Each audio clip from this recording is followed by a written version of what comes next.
La colère dans les rues de Tunis après l'assassinat de Chokri Belaïd, l'un des chefs de l'opposition tunisienne. Des affrontements ont opposé les forces de l'ordre et des dizaines de manifestants qui protestaient contre le régime islamiste d'Ennahda, accusé du meurtre. C'est le premier assassinat politique depuis la révolution tunisienne. En visite en France, le président Moncef Marzouki a dû rentrer d'urgence. Les grandes nations islamiques réunies au Caire.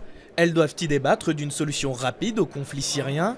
Mais la présence du président iranien Mahmoud Ahmadinejad, un allié de Damas, pourrait bien compliquer les discussions. La question de l'intervention française au Mali doit également être abordée.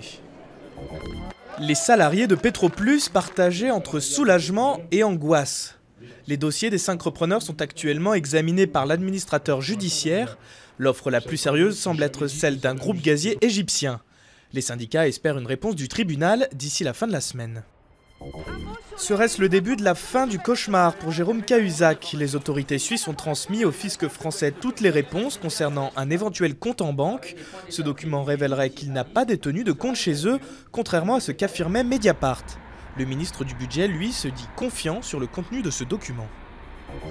En Chine, le chocolat ne fait pas recette.